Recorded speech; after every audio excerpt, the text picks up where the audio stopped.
All right. How is everybody doing today? In this live stream, I have got a special live stream for you. I want to make this into a video, and you guys are going to be my guinea pigs. So I'd like to kind of hash this out live, and maybe you'll learn something.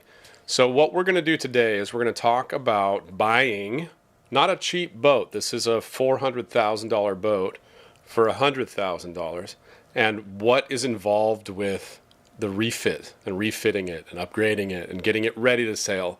We'll do different tiers, like, you know, getting it out of the marina it's in right now. What's the minimum you can do to get out? And then what does it really need to be a cruising boat? And then does it need to be in Bristol shape again? Okay. I've already done the math on it, and it needs about $115,000 right now. So we're going to talk about every single one of those dollars and where they're going to go, and if it's a good idea for you to buy something like this. So if you've thought about buying a project boat, sailboat, this is going to be a very informative video for you. Or if you just want to hang out and kind of hash this out with me and maybe have some input as to how I can, you know, make this as informative as possible for everybody, I'd be open for that. Two things. One, I've turned monetization off while this is live so that it improves the user experience, your experience, by popular demand. A couple of people have told me it's annoying to have ads while it's live, and I don't know why they do that, but yeah, I turned it off. Two, I don't know if you can see behind me, but this is a, I figured if I was going to be on a green screen that I would design my perfect paradise. If I had to do this anywhere, where would I be? And I'd be in a big pirate ship. I tried to have him put I tried to have the AI put a compass rose up here, but that's all I got. And this was as close as he could get. So yeah, man, I'm excited. This is going to be packed with information. This is a really cool video. This is inspired by one of my consultations, and you know, this boat's on the market right now, so somebody's going to get a good deal on this boat. Now, whether or not, you know, it's a screaming deal, that's what we're going to talk about. So let's get right in and start talking about the boat. So this is the boat in question. It's a 1990 Hans Christian 48T. First of all, the Hans Christians, as you guys probably know if you've seen my videos, are dear to my heart. The story I have about them is, I had a friend that was on the T head of my dock when I think it was my third boat or fourth boat or something like that. I had this Morgan Out Island 41, and he had a Hans Christian 38T on the T head on the best part of the dock, on the end of the dock. And it was just such a beautiful boat. I loved it. He had it in really good shape. He had bought it cheap, just like this, in a project state. And basically on his boat, the hatches, the ports had problems and leaked, and it got onto the floor. And the floor in these boats is actual strips of teak and holly, like little thin precision-made strips, and it had ruined all of that. So he was in the process of redoing all that, and in that process, he redid a bunch of other stuff too, and it was just a phenomenal boat. So I have a very, very good relationship with Hans Christians. I went out sailing with him many times, and it was just cool. Brad, if you're watching, I hope you still have that boat. Before we get into it, I'm going to see if you guys anybody saying hi. ZZX, what's up, dude? Buy a cat, not a mono. I mean, you know, if you want to, yeah, that's a completely different animal. So, you know, to each his own. When Remy's here, what's up, guys? How you doing? All right, so this is meant for education for new boat owners that really would like to go offshore in a boat like this. So let me just make sure everything's good. Yep, you can see me. You can see the screen. Everything is golden. Okay, here we go. Now, this is what we're going to do. I'm going to look through here, and we're going to try to pick out what's wrong with the boat and try to talk about what potentially could be the problems. If this is disclaimer, I don't know this boat. I have not seen this boat. If you own this boat, I hope you're happy that I'm giving you some advertisement on it. I do think it's a good deal for somebody. I think somebody's going to get this boat for a good price and have a good project on their hands. So what I'm doing is not malicious, okay? I'm just trying to educate people so they go into a boat with their eyes open. That's it. So this boat, let me tell you what I know about this boat.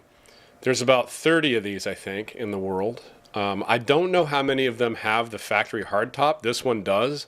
I heard that there was only 2. There's got to be more, though. But this is a very rare boat. With a 48T with a factory hardtop is badass. These are so pretty. When they're cleaned up, you can see my friends on Sailing Fair Isle. They have this boat, and they have an awesome YouTube channel. You'll learn a lot about sailing from watching that channel. So go check them out. And inside looks pretty. Now, I don't know how old these pictures are. I imagine they're fairly recent because I can see damage. I don't, you know, it doesn't look like this boat has moved a lot in the last few years. And I'll show you why. See, this is the cool thing about Hans Christians. They have really nice gear. Like this is a Force 10 stove. I have the same stove on my Oyster. All of the handles and port lights are bronze. You see, bronze here, bronze here, bronze. It has a, oh man, I just love this about these kind of boats. They're all teak inside, and they have these old kerosene lamps and stuff. That's just so cool. If reading by one of these things while you're out to sea just feels like you're navigating 1,000 years ago. I swear, there's something visceral about that. But let's talk about the damage. I don't see a lot of water damage here, so I don't... Actually, you know what? We're going to start at the bottom because I've already seen this ad, and I know that this boat has been sitting for a while. And I can tell because the running rigging is green, and stuff I've told you guys about before, but you see how dirty these lines are here? Those lines don't get like that in a weekend, especially in Carolina. This is from sitting for a while. And moreover, this deck is either, so like the teak tow rail is teak, and the deck is also teak. The rub rail right here is teak. And these handrails on the side are teak. The hard top is also teak. It's just full of teak, this boat. So what bothers me is this part. This is either one of two things. This is either they lacquered the entire deck, which some people do. It's not a good idea in my book because you have to do it every like 6 months, and it makes a hell of a lot of work for not a lot of reward. Or more commonly with a boat of this era, the decks were leaking, and they put some of that. There's different products you can buy when your teak starts leaking, and you just spray this stuff on or rub it, roll it on, and it seals the deck for a while. It's not a real good idea if you're going to keep the boat, but it will solve the problem for a little while as long as you're not planning on going offshore. And this stuff is all over the decks. Like you can see it everywhere. All this darkness, all this like kind of shiny stuff, that's from, it's probably lacquer. It's probably that. I'm not really sure, but you can see it on the tow rail and stuff. That needs to all be scraped off. Everything needs to be cleaned. All the mildew and mold that grows inside the grains of the teak needs to be cleaned off. And then you can either leave it like that, which is the best way with teak, is just to let it go gray, or you can shine it up and polish it. What you don't want to do is take a 30 grit sandpaper and sand it down, because every time you do that, you're lessening the life of all these teak pieces. It's better to scrape off all these, lacquer parts. All these handrails are teak. This is a nice boat. So let's just pretend like the boat needs the new teak decks, because for this price, I imagine that they probably have leaking decks, and there's probably water in the deck. So who knows where it all has problems? It could be everywhere. Or it just could be the bottom deck part. Regardless, it's a very involved process to take that teak off and to fix this problem. There's other problems with the boat too that we're going to talk about, but this is the most glaring one that I see. So when I see a boat like this that has teak decks, and that probably, just judging by my intuition, probably has moisture inside the substrate of the deck, I always like to look inside the boat first just to see if it's even worth pursuing past this point. I love that hardtop, man. That's so cool. So let's look inside the boat first and see if we can find any water damage in there, and then it'll tell me, okay, is the boat worth saving, or is it going to be a monster nightmare? I'm going to stop real quick and just say hi to you guys. Sailing SV EOT is here. We've been looking at the HC, but we have 3 shipwrights in the family. The person that owns that boat is the original owner and is sick. Oh my gosh, it's the original owner. Are you kidding? I'm very sorry. I don't want to make this worse for him or her. I just want to teach you guys about what is going to be entailing buying this boat. Okay, I'm not saying it's a bad deal. I actually think it's a very good deal for $100 grand. I think somebody's going to snap that up for that price. I'm very sorry to hear that he's sick. With the factory hardtop, but we're pretty sure it isn't the original. Oh, okay, well. You'd have to go in and see. I don't think that you should compare that one to the one from what's it called, Sailing Fair Isle, because those guys, I don't know if they have those braces on the back on their one. Small boats are better for single hand. Small boats are seaworthy. That's 2 different questions, Guy. I'll get back to you, Guy. Levon says, "Hi James, I sent you an email about collaboration on April 11th. I hope you respond. Thanks." I will. I'll get back to you, I promise. Okay, so let's get back to the ad. Again, I am not trying to bash this boat at all. I love these boats. These are beautiful. I think overall, my theme of this video is going to be that this boat is worth $100 grand, but it needs work, and I want to tell you guys what it needs. Okay, that's the whole thing. All right. So in my imagination, this boat may need teak decks. So we're going to try to find out if there's any water intrusion. I don't see any in the heads. This tile is old, but it doesn't need to be changed. It's just ugly, in my opinion. I would change that. I love the green and the teak. That's so pretty. I think it's pretty. A lot of people think it's dark. It is dark, but it's super pretty. I don't see any water damage in here, in here, in here. I see maybe a little bit on the floor. This is all pieces of teak. These are not boards that you pick up and it's plywood. These are strips of actual teak, and then a strip of holly, and then a strip of teak, and then a strip of holly. It's precision made, this floor. There may be a little water damage here. I don't see any here. Let's just go up, because I've already checked this boat out. I'm gonna try to find the spot that I saw that was bad. So far it's looking really good, man. The interior looks really, really good condition. The kitchen, I'm sorry, the galley. Oh no, I must have passed it. Hold on. Yep, I did pass it. Give me one more second. I'm sorry. I saw a section of floor that was pretty bad, and it looked like there was a place on the deck that was leaking onto the floor. Let me just see if I can find it again. Give me a sec. The electronics are really old. That means that probably it hasn't moved in a long time. Oh man, I hope I can find it again. Anyway, I'm just going to go on as if this does need the decks replaced. So if it does need the decks replaced, this is how the decks are built. They have teak on the very top, and then that teak is screwed to it's a composite with fiberglass, like maybe a 1/4 inch of fiberglass, and then sometimes they use plywood, sometimes they use end-grain balsa, but usually it's wood, and then another layer of fiberglass. So when you're looking up from, if you take the headliners down, you would see that layer of fiberglass that is the bottom layer of that composite. So what you have to do with this is you have to take the teak off.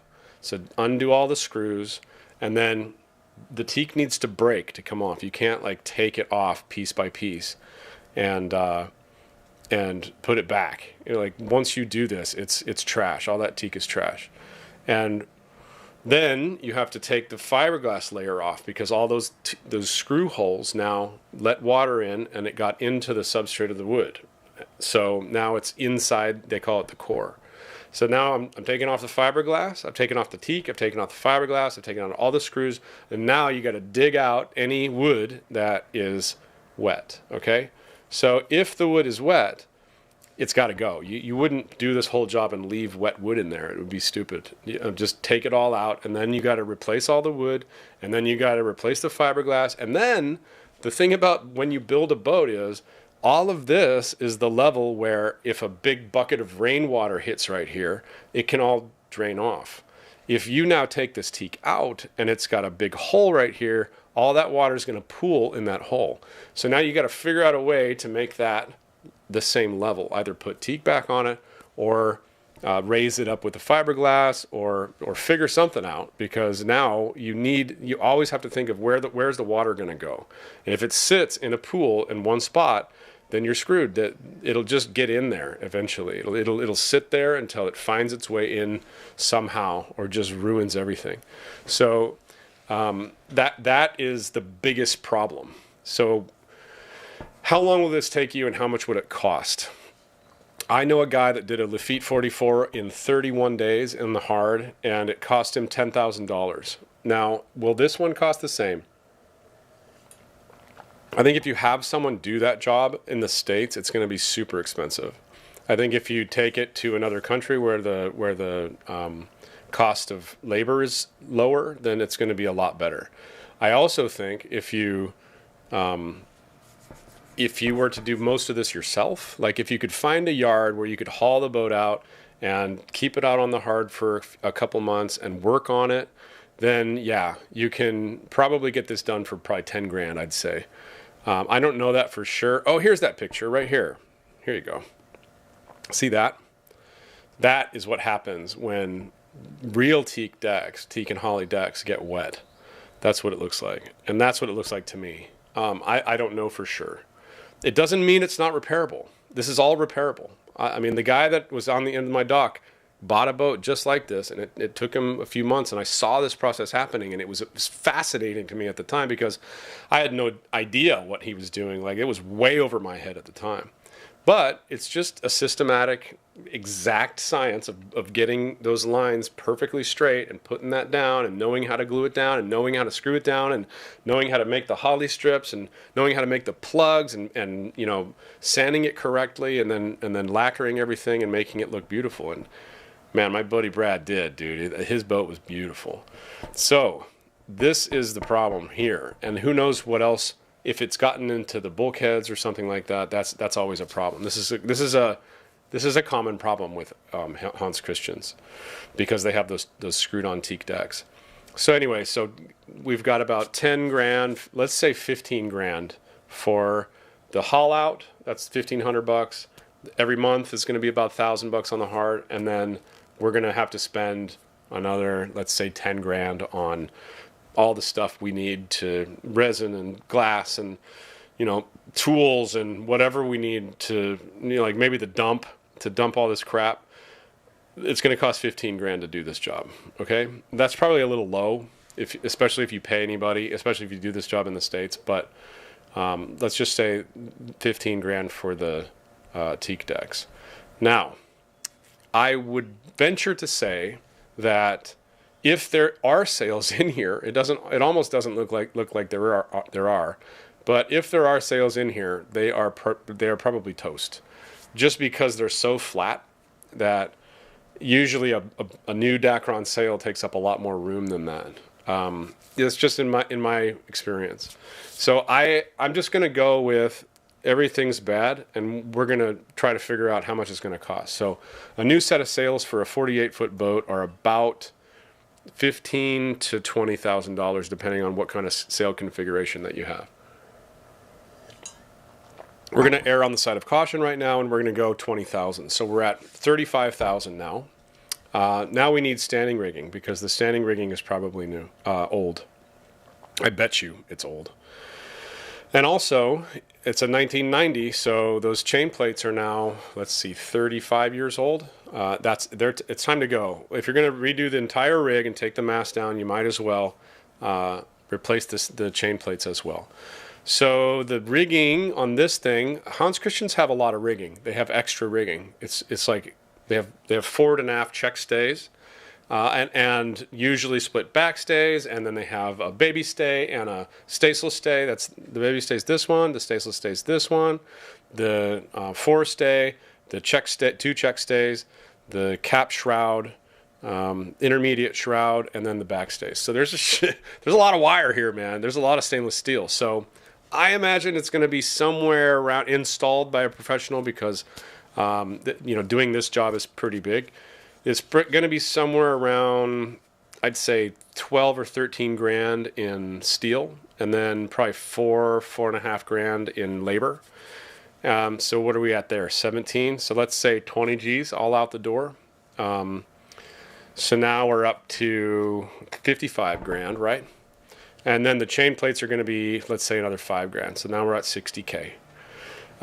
You're also going to need anchor tackle because this is an old style anchor for these work really well in mud, but I think they're called Bruce anchors, but they're not really great for cruising. So if he's got an older anchor like that, the chain is probably toast too. So you might as well just change out the entire ground tackle, which means 3/8 chain, 250 feet of 3/8 chain, and then an anchor, and that's going to be 5 grand. It looks to me like the anchor windlass is fine. It probably works fine. These are beefy, nice anchor windlasses that come on this boat. Same thing with the winches. It looks almost like that might be bronze winches. Is that bronze? Yeah, that's cool. Oh man, these are such cool boats. It's definitely worth bringing this thing back. But so now what were we at? 55,000. So now we're at 60,000 with the ground tackle. Now we need to talk about the engine, because I'm thinking that I read that the propulsion had 7,000 hours on a 4LHTE. So 4LHTE is, I think, 56 horsepower. Let's see, horsepower. I think it's 56 or 60 horsepower. 100 horsepower. Okay, so 100 horsepower engine. This is the mechanical version. If you want to get the fuel rail version, I know for a fact that the fuel rail version is where are we at here? About $22,000. Like, that's the stock, just the engine. That doesn't include shipping. That doesn't include installation. So you're going to be in at 30K. So where were we at? 60K? Now we're up to 90K. And that's an absolute must buy. It might run perfect, but it's going to go out in the next, as soon as you run it hard, actually, probably. And it's probably leaking already. So just plan on that. That's actually one of the highest hour engines I've ever seen on a sailboat, to tell you the truth. Everybody thinks these things run for 9,000 hours, but they just don't. So, and then when you redo that, you're going to have to redo, the hoses and all that stuff. So there's all kinds of extra stuff. But let's just leave it at 30K. We're at 90K now. And then also, you're going to have to put in all of the electronics. You're going to have to buy an autopilot, because this probably doesn't have a very good autopilot. I can see that the electronics on the navigation station were super old. Like, this thing is super old. This is super old. I don't even know if, look at this. This is all burned up. So this boat hasn't been used in a long time. So it's going to need probably 10 grand in autopilot and, chart plotter and all that stuff that you need to navigate with, a wind instrument if you want it, all that stuff. It can be 20, 30, 40, 50 grand if you want. But let's just say 10. So now we're up to 100 grand. And then I'm going to say 10 grand in pumps and seals, and because what's going to happen is the first time you open one of these ports, if it hasn't been open in years, it's never going to shut again, because the UV has now eaten away all this. But the cool thing about this boat is everything's bronze, and you can just replace the seals, and it'll be beautiful again. You can even polish this if you want to a shine. It's kind of a, I don't know, it doesn't last for very long, but you can polish this to be shiny metal color again, bronze color again. So now we're up to 110, 115 grand. Okay, that's just to get out. That doesn't include any of the canvas. The canvas is going to be another probably 5 grand, 10 grand, who knows, depending on how you look at fitting that out. And then that doesn't even include any of the superfluous gear for anything else that's going to be wrong. The toilets, the plumbing system, the freshwater system, the electrical system. I mean, that stuff adds up, right?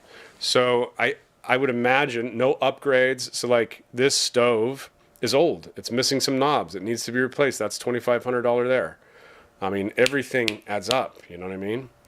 So is this thing, now let's answer the question, is this thing worth it? Well, first, before I answer that, I'm going to go back to your comments and see if there's anything I can clear up with you guys if you have any questions, okay? Richard Mason says, hi from Port Lincoln in South Australia. What's up, man? Let's see. Project Kampai says, hi from Orlando, Florida. Kampai! That's cheers in Japanese, right? That's cool. Let's see. Roy Robinson says, as a beginner, what would be a realistic price point for hiring a captain to teach you if you own your own boat? So I get this question a lot. How much is a captain? How much is a It's pretty much the same answer no matter what the captain is doing. So a captain can charge you between $400 and $600 a day. And it sounds crazy, plus flights. And it sounds crazy, but it's really not that crazy. I mean, with the expertise it takes to be a captain, you have to keep your credentials up to date. You're paying for the expertise. You're not paying for a guy to be on your boat to be crew. Have you ever heard that story about the guy that works on motors and they were having some problems at a dam and the huge motor wouldn't run, and this guy comes in and he's like, okay, he spends an hour and a half looking at it, and then he takes a hammer and he just whacks one thing and then it starts running. And the guy that owns the dam is like, oh my God, this guy's great. Thanks. How much do I owe you? He goes, $20,000. And he's like, $20,000? What? And he's like, yeah, you owe me like $500 for the 3 hours I worked on it and $19,500 for my 30 years of expertise. That's kind of the same thing with a captain, honestly. And any good captain, like worth his shit, is going to charge you that. If you find captains that'll charge you $100 a day, I don't know, man. That's just, I wouldn't feel comfortable having a captain that didn't know what he was doing. I've heard horror stories about captains. So if you're going to learn from somebody, man up and pay up. You know what I mean? Like, pay for expertise. All right. Norway. Oh, thanks. I'm Norwegian. I want to move to Norway. If the winters weren't so brutal, I would definitely live there. What is the Toyota of used boats? You mean like something that'll run forever? That doesn't exist. Using cars as a metaphor for boats is always a bad thing. It's not a good thing. Project Kampai. Hi, James. I found a CSY 44. I want to go back home from Florida to Colombia. Oh, you're Colombian. Cool. Can you please give me info about that sailboat? I'm not a huge fan of the CSY 44. Is it a walkover or is it a walk-through? That means, can you get to the back cabin from inside the boat, or do you got to go outside? They're solid boats, solid build, but I don't really love them. Sailing Ioti says, my twins have been on SV Fair Isle, and they say it's amazing. That's why they are looking at it. We are sitting around waiting to see what you say for an amount versus what's figured. Okay, so listen, I'm going to go back to the boat. I really, really appreciate you guys watching this and paying attention. So now we're going to talk about, is this boat worth it? Okay, so this is the $100,000 question. In my opinion, I think that Mike and Judy from Fair Isle paid somewhere around $400,000 for their boat. I know that in like sailing condition, this boat is worth every penny of $250,000. So is it worth $100,000 in this condition? I say absolutely 100%. This is a great buy. Somebody needs to buy this boat, even if it's not the factory hardtop. Even if they took this off another boat and put it on, it's still, it looks to me like a Hans Christian 48T hardtop. So whether or not it was from this boat doesn't really matter. It's made by the factory. It's a beautiful one. I would compare it with Fair Isle because Fair Isle has one. Let's see how it compares. Fair Isle, Hans Christian 48T. Let's get some pictures of it. Let's see if we can't figure out. Oh yeah, it's a bit much different, isn't it? Wow. That's way different. Okay, so maybe it's not the factory one. So this is the factory one right here. Oops. Can we get to this? Well, let's just try to zoom in. Okay, so the factory one has square windows. It's a little bit shorter. This one definitely looks different than that. Yeah, way different. Sorry, I didn't show you guys that part. I was on a different screen. Oh yeah, you guys can see it, right? No, you can't. Hold on. Let me just try with you guys again. Fair Isle. Hans Christian 48T. Images. Okay, look at that. See that? That's the back side of it. That's Judy. And then here's the front side of it. Right here. There we go. That is definitely different than that. Way different. Taller though, that's nice, but not the factory one. Okay, well that kind of, yeah, interesting. Could you change it and make it look like the factory one? You would probably need another one, and then you'd need a lot of time. This is like the factory. The reason that factory hardtops are so awesome is because they're built from the factory. They have the factory curves in it. They've made the templates. They've made the curve. They make molds a lot of the time. They make molds of this. Everything matches. They wire in fans and lights, and they're just. I mean, not a lot of people do hardtops as good as the factory. I have seen a few that were really nice, but does that change the value for me? Nah, maybe a little bit. Maybe. I don't know. I still think this is worth a lot of money. It's definitely not. It's not going to be a $400,000 boat. It never will be. But it's definitely worth every penny of $100,000. The thing is, you need to put money into it. So is it worth it? Now, take the $100,000 you're going to pay for it, add the $115,000, $120,000 that we said to make it into sailing condition, and then add another, like say 30, 40 grand on top of that to update it with whatever, nav lights are $700, and a new furler is $6,000 if you need a new furler. If you want to put a furler on the staysail and you don't like the club-footed staysail, that's another $4,000, and you know what I mean? Like, it just adds up. Boat stuff adds up. So add another 40,000. So now you're up to like 260,000. Would it be better just to find one of these or a similar blue water boat at 250,000? In my opinion, a great man once told me, some nail 'em, some sail 'em. What that means is that some people love working on boats. Some people love the visceral feeling and the work satisfaction of having something shown every day that we're making progress, and it's just getting pretty and beautiful, and I've done this and I've upgraded this and it's awesome. They don't ever go anywhere, and that's perfectly fine. And some sail 'em, like me, like when my catamaran split in half. I didn't want to fix the boat. I don't want to spend a year and a half fixing a boat, or I didn't at the time. I want to sail. I had just come from a 2,000-mile passage, and I was in sailing mode. I was in cruising mode. All I wanted to do was buy another boat and keep going. But, this is one of those things where you have to weigh out the education content of it. You can't pay for education like this. And this boat is worth it. Because if you do put the money in, you'll probably get most of it back out.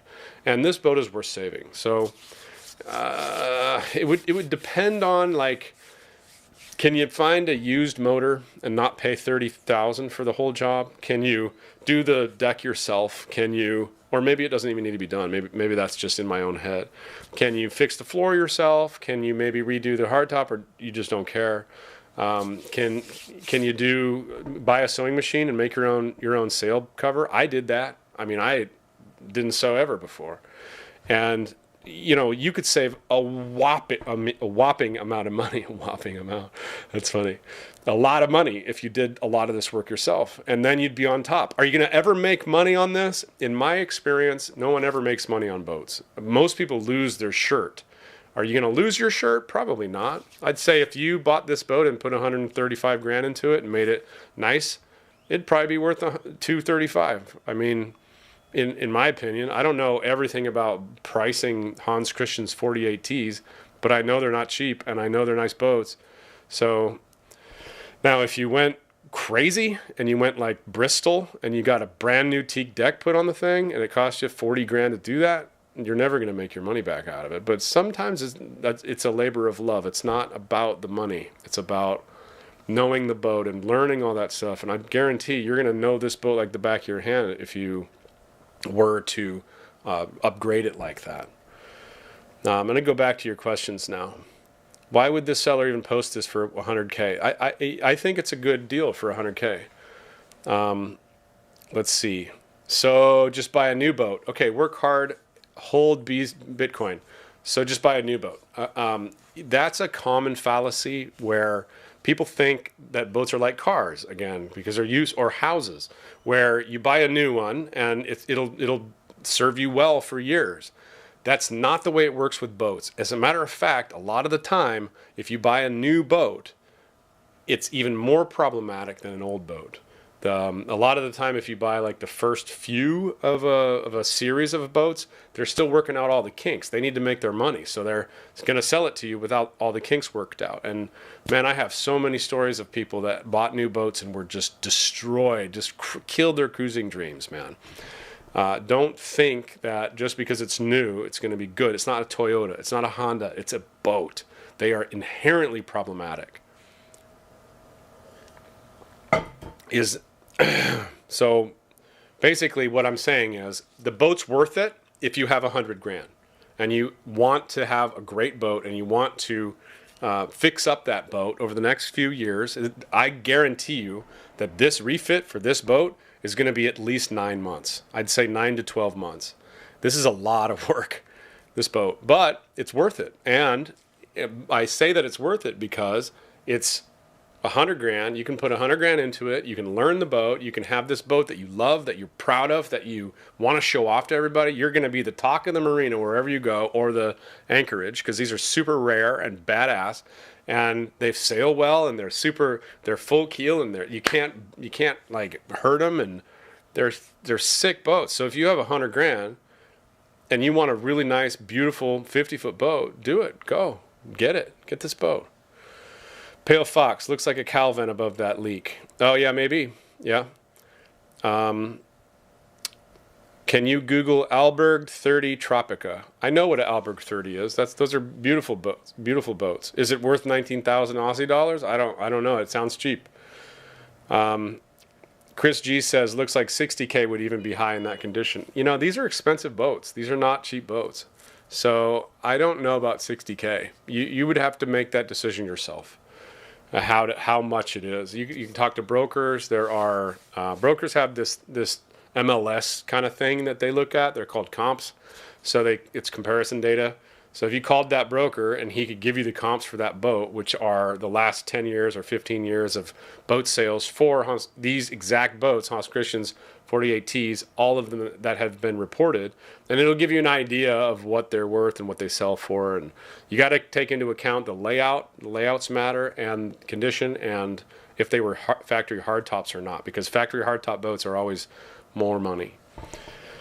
Add up the cost of everything you want to do, and then look at the same boat, same year with everything done. If you're in the green, maybe not a bad idea. If you're in the red, keep looking. I would say yes, that makes sense, but you got to take into account some people have 100,000 cash and they want to use their money over the next couple of years and to have that dream boat at the end. What I would caution you guys about is it's not so much buying this boat or buying another boat. Let me go back because this is important. I'm going to caution you guys. This isn't about buying this boat or that boat or, you know, is it going to be worth more if I do this to it or that to it, or, you know, what's it going to cost me in the end? But this is what it really comes down to. You're buying a project or you're buying a boat. So do you want to buy a project and have 250 grand into it and everything's new with the boat and you know the boat really well and you spend a year doing that or 9 months probably doing that? Or do you want to spend that $250,000 on an actual boat that's ready to go that you can just buy and go? So that's really what this comes down to. And, you know, that's all personal choice.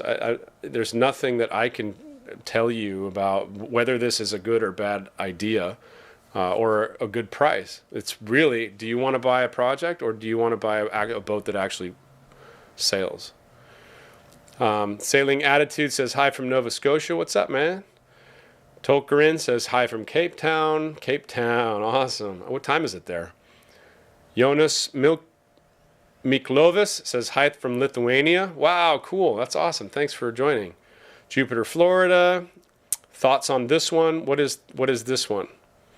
Oh, you're talking about that Alberg 30 Tropica? You know what? I will look at that real quick. Let's look at the Alberg 30 Tropica.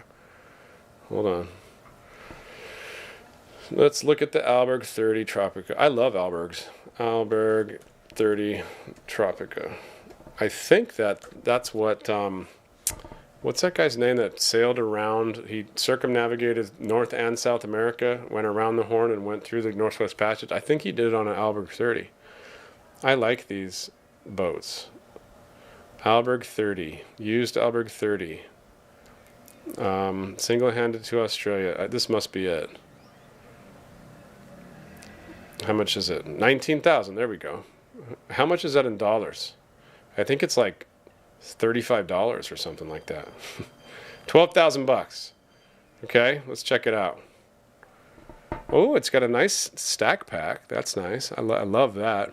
You got to be careful when they use when people use battens for the stack pack, because they're fiberglass and they will, man, they'll get your hands, dude. I would change that out with PVC. Oh yeah, this is a very old style boat. You can tell because it's so thin in the back. Yeah, I like the propane handle on the back. I don't really like it in the locker. It looks like it's got a little tiny beta in it, like a 2-cylinder. Yeah, that's a 2-cylinder beta. Awesome. Looks in good shape. I'm glad that nobody spray painted the shit out of it. That's what usually happens with these, is people just go in here with a red spray can and go to town. It's stupid. Don't do that with your boat.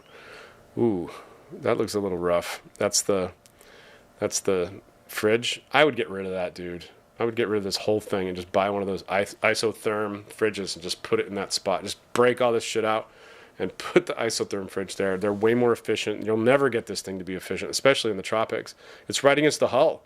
So this is the hull. Whatever temperature the water is, you're going to be fighting that all the time. It's never going to work. I don't like this. It needs a gimbaled stove to be able to be offshore in. This thing needs updated, but for 12,000 bucks, dude, this is a great boat. Oh, cool. Those things are not cheap. This lamp. Can you guys all see this? I'm making sure you can see it, okay? Hold on. Let me make sure you guys can see this. Oh, yeah, good. Okay. Let's see here. Oh, shit. Come on. Oh, come on. Come on! What's going on? Where is it? Sorry.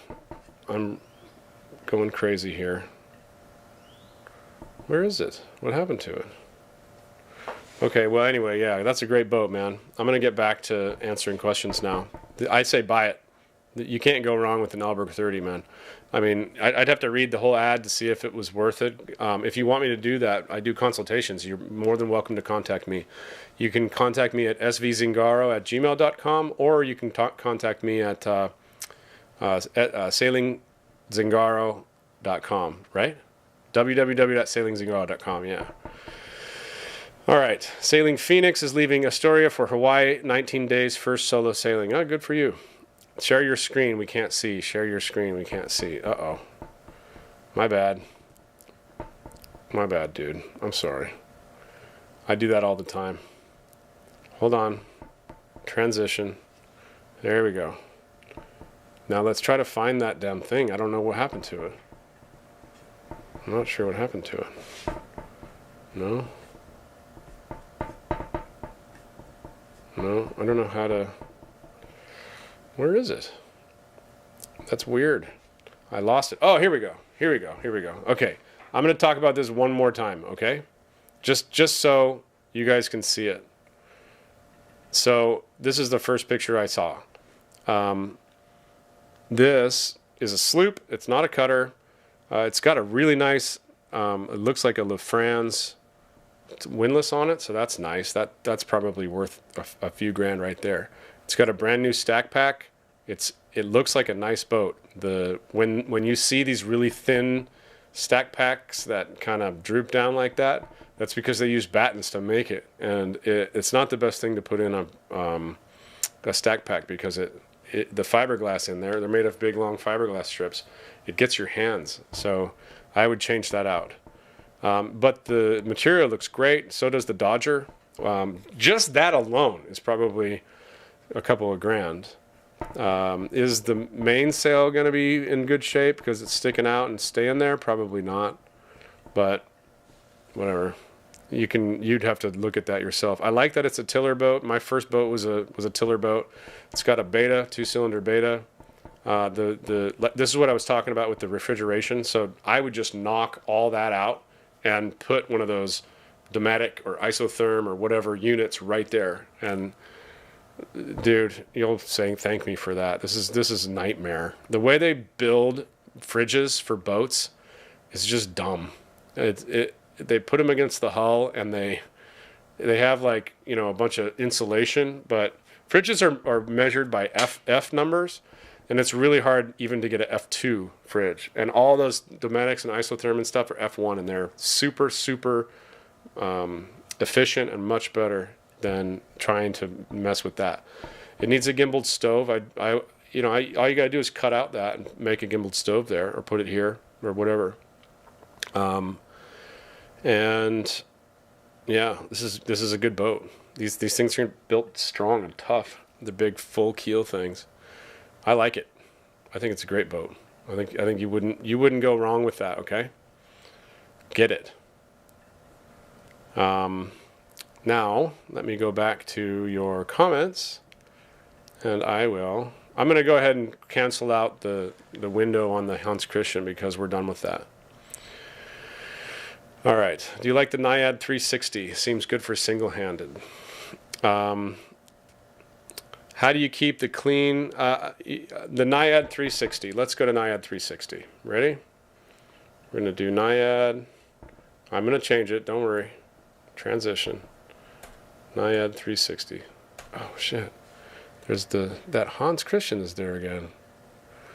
Oh, you know what? I need to... Give me a second. I'm going to do application capture. Google Chrome. Okay, there we go. Now you can see it. Sorry guys, I'm not very good at this. Naiad 360. I'm going to go to sailboat data. We're not even going to look at how much they are. I love Naiads. I think they're great boats. They're all, most of them are deck step masts. I really like, okay, this is what I look for when I look for a boat. I don't know this boat. Naiads are European made. They're from Sweden.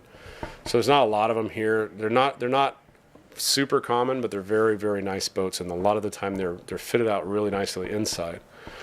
So fin with rudder on skeg. So this part, rudder on skeg, amazing. I love fin keels too. I just like them as long as they're made well. and they sail better than a full keel will. And I really prefer having a masthead rig.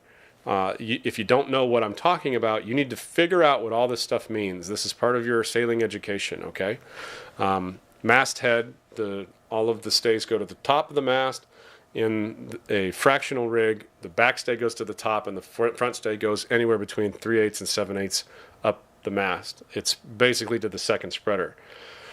They're more for race boats, and the reason I don't like them is usually the sweaters are swept back, and it just limits the amount you can put the boom out, and when you do that, it makes going wing on wing harder.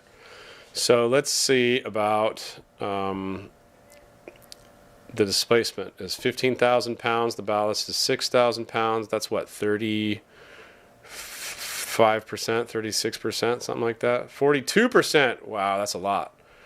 Okay, and the displacement to length is 246. That's a beautiful number. The sail area displacement is right where I like it. I like it low. I think it's better on a cruising boat to have it a little lower. You can always put a bigger jib on it, and the jib is the driving sail for a monohull boat. So if you put a bigger jib, you're going to increase this number, and then you can sail a lot of the time with just a jib. And the comfort ratio, I mean, the comfort ratio really favors bigger boats, bigger, heavier boats. So I wouldn't worry about that too much. And the capsize screen ratio, anything under 2 is fine. So I would say this is a good offshore cruising boat. Yeah, it's probably got a keel step mast, a deck step mast, which, that's personal preference. As long as it's like really, really secure onto the deck, that fitting that holds it there is really good, then yeah, I'd say that you can definitely cruise around on this boat. Okay, that's my opinion. Let's see what you guys say. Give me a sec. We're gonna go back. Oh. No, here. I'm so bad at this. Shout out if you like my pirate ship, man. I figured, if I was going to be anywhere in the world, right? Because I got a green screen, so I can be anywhere in the world. I'd want to be on a badass pirate ship with a skylight in it and stuff. Let's see, guys. All right. Legend, we appreciate you. Thanks, man. Appreciate that. How do you keep clean on a boat with no shower? A boat with no shower? What are you talking about? Oh, the Alberg? Well, dude, you can get a shower. Showers are easy. Man, we lived on a solar shower. So that was the best way to do it. You fill up a bag and hang it on the rigging, and like a couple hours later, it's a black bag and it's hot and it uses way less water. You just have to be, it's kind of like camping, being on an Alberg 30. You just figure out ways to do it, and sometimes you just have to take showers with seawater. Gavin Grieve says, hiya, James from New Zealand. What's up, man? I want to go to New Zealand so bad. Kane Eason says, I've recently bought a 50-foot John Poo Fairwind. That's my first boat. The sail plan is very conservative, furling jib, 4 reefs in the main, cutter. Would you mind explaining the trade-offs for offshore? Sure. 50-foot John Poo Fairwind. I don't know this boat, so this will be a learning experience for us both. Oops, cancel. Come on. I know. I'm not showing you guys yet. Just give me a second. Here we go. Ooh, white on white. With my pink shirt, it doesn't really work that well. Okay, boom. Let's see if I can find it on sailboat data. I hope I can. Fairwind. Sailboat data. Sometimes you can't find boats that are pretty obscure on sailboat data. Oh, here we go. Sweet. Rochelle Poo design. They have a Melges, Martin. I'm going to guess it's the Martin. I'm going to guess. Oh, it could be this one. The 1D48. Let's just compare the two real quick, because those are the only two Poo designs that... the Seawind 1600 was them too? That's funny. Let's do the Martin and the 1D48, because it's got to be one of these two, right? Let me know if this isn't it. Wow. That looks like a race boat to me. hold on a second. Fractional sloop, displacement's very light for a 50-foot boat. Max draft, these are both race boats. Ballast to displacement is 49. That's nothing, dude. And, oh no, I'm sorry. Ballast to displacement is 49. That's a lot, actually. Displacement to length is nothing. 78. This is a very light boat. Comfort ratio is very, very small. This is a, I mean, I would say if it's either one of these, I wouldn't go cruise on this boat. It's too light. I haven't seen, I would have to know, I'm going to wait until you answer me and you tell me if that's one of the boats you're talking about. The other thing I can do is go to John Poo. No, let's try Fairwind. Fairwind's 27. It's Fairwinds. I only seen a Fairwind's 27. Sorry, man. Maybe we can get some data from the Tom Dove calculator, sailboat calculator. Are you guys all seeing this? Yeah, cool. So this is how I look at boats. So Tom Dove sailing calculator. This is an awesome calculator. We're gonna see if we can't find the Fairwinds in here. Hughes. If we can't find A, B, C, D, E, F, G, H, E, F, Fair, Formosa, Flying Tiger, Fairwinds. There we go. I only see the 27, man. Yeah, that's going to be hard. I would have to, let's see if we have a P. A, B, C, D, F, G, H, P. Should be right after this one, right? John P. P-U. Pogo. These are like really race boats. No, Puma. I don't see it, dude. Sorry. Can't help you there, man. That's going to be a little bit more difficult to come up with an answer there, bud. But if it's anything like those ones, if it's any of those kind of numbers, that's going to be a horrible sailing boat, cruising boat. Not sailing, I'm sorry. I shouldn't say that. Cruising boat. In my honest opinion. Again, this is all my opinion, guys, so don't freak out on me, okay? 2000 Blue Eddy. What? Clue? Oh yeah. You guys, you're watching too much YouTube if you think that a Blue Eddy is good. James, where did you learn all this? Mostly from delivery captaining? No, man. Before I was a YouTuber, I've had 11 boats, dude. This isn't my first rodeo. I've been living on sailboats for 18 years. And then I did 5 years in the Navy on submarines. So I've been living on boats longer than I've been living in land in my life. And you know, you just pick it up. I bought enough boats and I refit most of them to try to sell them for a good price so I could buy a bigger boat or a better boat or whatever I thought was better. That's kind of how I learned. It was just the school of hard knocks kind of thing, right? First thing I look at are tags on a boat to tell if it's sitting. What are the tags, music maker? Tardy fam. I think any boat you buy is 10, 15 years old or more will generate a list like this. No, that's not true. Let me tell you how it really works with boats. There are different types of owners, boat owners. Some boat owners use their boat like once a weekend, like once a year for 4th of July or Labor Day weekend or something like that. And they never do anything to it, and they're called Marina Queens because they're perfect inside, but they never get used. So all of the impellers are, bent over and they're going to break, and all the pumps go bad real easy because as soon as you start using that stuff, even if you go onto the boat and it all works right then, a lot of the time when you start using the stuff, it will go bad. So same thing with the engine, same thing with the all the seals on the hatches and all that stuff. So be careful about having a boat that's exactly perfect. I'm just warning you because that's what I've seen. And then there's the type of owner where they use it like a month a year or often, like once a month they'll go out on it, or every other month they'll go out for a weekend, or maybe they'll go to the islands every once in a while. And when something breaks, they replace it with the exact same thing it had. So if it had a 3247 bulb, They're going to change that out with a 3247 bulb, incandescent bulb. It doesn't matter that there's LED bulbs that would replace that and be an upgrade. That's what the boat came with, and that's what it's staying with. That's what I got when I bought my Oyster. It was completely stock. And then there's the type of owner where they really love their boat. They want to get the best thing for it. They're not going to buy a plastic faucet when the faucet starts pitting. They're going to get a Delta $250 faucet. They're going to upgrade everything with LEDs. Every time something breaks on the boat that maybe wasn't designed really, really well, they're going to have it welded again and taken off the boat and made better or reinforced or something, right? They just make it better every time. That's the kind of owner that you want to buy from.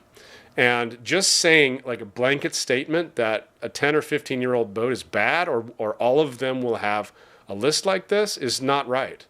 The correct thing is saying, if I can find that boat that somebody loved and somebody took care of correctly, that's the boat I need. And a lot of the time, the 15-year-old ones, the 20-year-old ones are better condition than a lot of newer boats. Because if it wasn't taken care of in the last 5 years, you're going to have to do everything. You got to change all the toilets. You got to change all the impellers. You got to change all the pumps. You got to change all the hoses. You got to change service the engine. Sometimes the engine's blowing black smoke out. Why? Because they never timed the thing.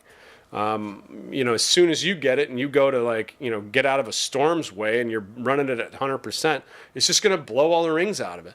So, yeah, it's such you can't compare it to cars. It's not like cars. It's not like houses either. Boats are boats. If they're taken care of right, they can be beautiful things. But they're always going to cost you money and they're always going to break down, okay? African Fight Star. Yeehaw! Here live from Florida. That's awesome, dude. Cool. The Otis Beasley says, James, where did you learn all... Oh, no, I already answered that, huh? What do you think about a Morgan 454? Okay, so I'd have to look up the Morgan 454. Let's see. I'll do that for you. Morgan 454. I realize you guys can't see my screen yet. Okay, Morgan 454. $42,500. I told you I had a Morgan before. My Morgan was a full keel style. I also have a buddy that has a Morgan that he did the whole bottom job, and his Morgan flies and he wins all the races. I don't like that it doesn't have a skeg on it. I mean, I'm going to come at this from a cruising perspective because I'm a cruiser and this is my area of expertise, and this is what I do. Like, I'm an offshore sailor, so I'm looking at this from an offshore sailor's eyes. You can't take that as, is it a good boat or is it a bad boat? I'm thinking, is it a good boat for cruising? Which means you're going to be going into anchorages. You're going to be probably grounding the boat at certain points. You're going to be, anchoring in weird situations. Is the boat going to flail all over the place because it has some big old huge house on the top of it? I'm taking into account all that stuff. I don't know how the keel is attached, but it doesn't look like it's on a stub. It's a masthead, that's good. Fin with spade rudder. I don't really like spade rudder. I like a rudder with the skeg. Now, there are downsides to a skeg as well. The skeg disturbs the water coming across the rudder because the rudder is a sail. It's the same thing. It's a wing, but it's pushing water, so it doesn't have to be so big as the wings that push air. So this wing is pushing you that way, this wing is pushing you that way, this wing is trying to keep you straight, and this wing is controlling the aft end of your boat to push you left and right. So, it'll be more efficient without the skeg, but in my opinion, I hit a lot of stuff. I've been out to sea, and in the middle of the night, just boom, the whole boat stops and bangs and shakes, and the mast bangs back and forth, and then I'm like, what the hell was that? And we never know, because it's nighttime and we can't see anyway. You can't see more than 10 feet away from the boat, even with a flashlight. So who knows? Could have been a whale. Displacement. So it's a 45-foot boat with a 36-foot water line. The displacement's 22,500 pounds. That's pretty light. It's got a lot of ballast, though. That's like a 45% ballast. Woo, 44.22. I was really good. Sail area displacement's good. Displacement to length is on the low side, but still okay for an offshore boat. I think 200 is like the limit, and that is the, how long the boat is to how heavy it is. They say there's no replacement for displacement. Comfort ratio, again, not really worried about that. Yeah, I'd say you could take this thing offshore. I would probably want to sail on it a little bit first and make sure, this boat is not made to be a around the world cruiser. I can tell because it's a sloop for one. It's got a fairly shallow entry right here. The forefoot is fairly shallow. It doesn't have a skeg, and I imagine it probably doesn't have a keel stub. It's probably just stuck bolted onto the bottom of the eggshell. I like to call this kind of mold. Now, does that mean it's inherently bad? No, it just means it's probably prone to damage if you ground it, and it could be stronger. It could be a stronger rig with a cutter. It would be a lot safer, in my opinion, to have some sails you could put down. Does that mean you can't put a staysail on it? No. You could always add one. I imagine there's probably not a bulkhead here, though, so it's going to be a real pain in the ass to try to find a way to make a crutch for a staysail stay. But maybe I'm wrong. Yeah, I don't see a bulkhead here because there's a path right here. The mast is here. Yeah, there's nothing. So you'd have to make a crutch that comes across. It's just not. This is more of a coastal cruiser, in my opinion. Okay, it's heavy. They made these boats well. It's got a lot of ballast to displacement. That means it's going to be very comfortable. So I'd rather be on one of these than a Beneteau, I'll tell you that. Oh boy, let the comments fly. All right, I'm going to transition back and get back into some of your questions, guys. Let's see. Sorry, did I miss anything? Well, yeah, I mean, we've been going for an hour. But you can always watch it again. Do you think a Columbia 451 catch could do as a blue water cruiser? Well, let's see. Columbia 451 catch. Let's try. Okay, Project Kampai. I'm going to answer your Kampai first because we were talking earlier. James, is a 1979 CSY 44 walkthrough? You right. Kampai. Cheers. Salute. So there's two different versions of the CSY. They had one that you had to walk over into the cockpit to get to the aft cabin, and one you could walk under. I like the walk under better. I see a lot of people buying these style boats and not a lot of them sailing around. I've never seen a CSY out like at an anchorage way out. You know what I mean? So that right there just tells me that they're probably not very comfortable out to sea. But that's not what I wanted to do. But we're gonna try, and we're gonna try and see if that, just from a numbers standpoint, if it's gonna be viable. I imagine that these things are gonna have like a short draft or something. Oh, walkthrough. Here we go. Walkthrough right there. And they're not gonna be very comfortable. They're probably like a stubby thing or a full keel, like a stubby full keel.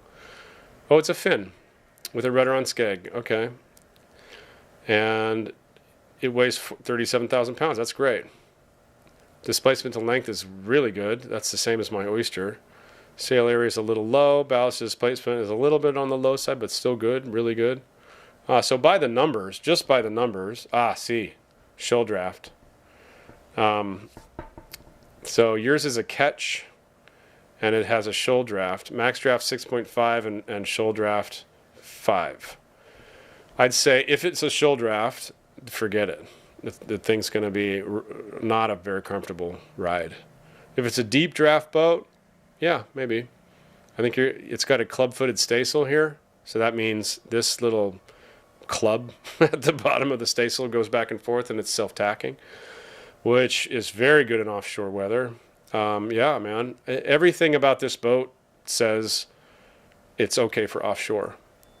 everything in my heart says don't buy it. I don't know why, man. I've 18 years. I've seen these boats and seen them cheap, and there's a reason.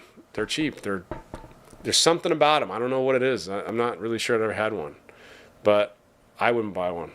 Sorry. I know people are going to get pissed at me for that, but that's my honest, I'm going to be completely honest with you guys. It's my honest opinion of CSY boats. They, by the numbers, they're beautiful, man. That's a freaking heavy boat. Big old tank. I would definitely not get a shoal draft one. But you never know. It's got a Perkins 4154. I don't know what that is, but I love Perkins. I've had a couple of them on different boats, and they're great engines. They're just tractor engines. That's what you want. You want something you can start with a screwdriver, dude. That's what you want. All right? Sorry if you didn't like that. Let's see. Columbia 451 catch. This will be the second to last one, okay? And then we'll call it a day. All right. Columbia 451 catch. 451. I got 45 catch. Let's just make sure this is it. Whoa. That's a crazy looking boat. Look at that skeg. Shoal draft. Is it a shoal draft? Because if it's a shoal draft, I don't like it. 5 foot for a 50 foot boat, 45 foot boat. It's not enough, man. Let me just make sure this is the boat. 451, you said? Columbia. How do you spell Columbia? Columbia. Columbia. I have a Columbia 66 or a Columbia 451. 45 catch. It's got to be this one, right? They don't have a 451 here. 25,000 pounds is pretty light for a 45 foot boat. It's a masthead. I like masthead. I like skeg. I like fin. The keel looks a little funny. It just looks a little like it's too far forward to me. I don't know. You'd have to look at that one. It's very important that you read the reviews on Cruisers Forum for that. Capsky screening formula is good. Comfort ratio is good. Displacement to length is really good. These are the most important ones. Displacement to length and ballast to displacement. Both of those check out. All by the numbers, it looks fine. Yeah. It just looks like a weird shape to me. And it may just be because I can see all the innards of it, but something looks off there. I don't know what it is. It looks like the keel's in a weird shape or something. They were doing some weird stuff with keel shapes, like the Norseman.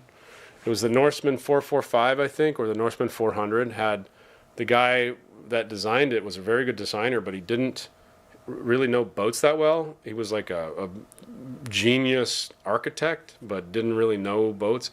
And he put the keel in the wrong spot and just made the boat horrible. So make sure there's something up there. I would venture to say that this boat is going to be uncomfortable, but I don't know. I'm not sure. I don't know it very well. All right, last one.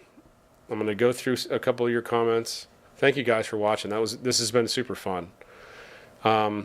Enoch, bro, I love your channel. I've been watching for years. Glad I caught you. Cool, man. Pug Australia. Okay, cool. I'm glad you got back to me. That was the wrong boat. Oh, good. Pew. Os. Is that an Australian designer? Let's see. Can you send me the link for it, maybe? Is it on? Here you go. Phobos. Pogo. Phobos. I don't see this boat, dude. Wood Pussy. Did you see that? Wait a minute, hold on. There's a boat called a Wood Pussy? No way. A 13.5 foot Wood Pussy. Oh my God, I gotta get one of those. That's hilarious. Oh Jesus. I'm gonna screenshot this, dude. The Wood Pussy. Oh, sorry. Yeah, I'm gonna need a little more information, brother. Let me see if I can find the POS. You said it was a 50 foot. sailboat.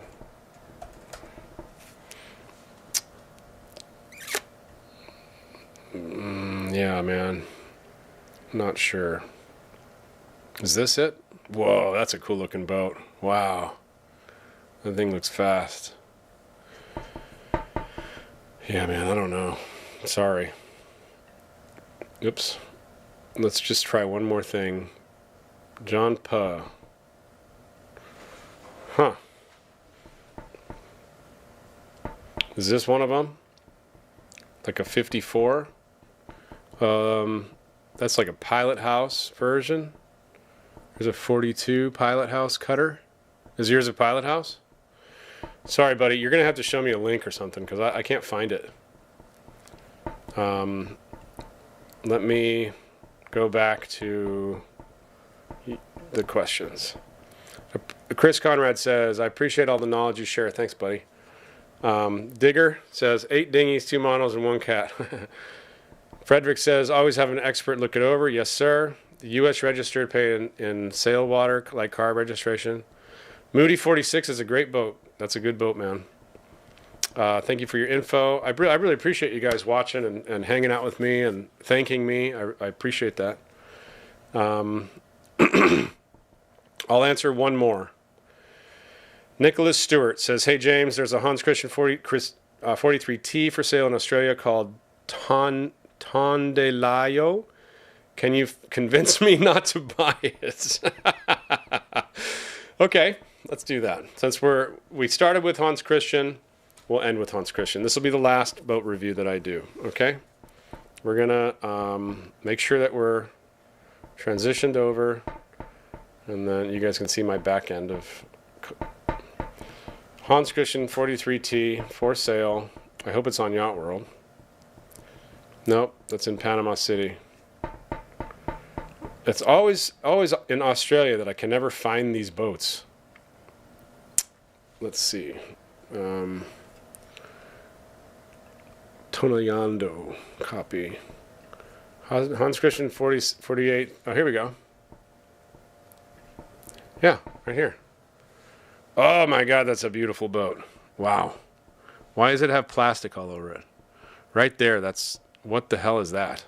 It looks like somebody tried to cover the boat in plastic and it's all ripped up.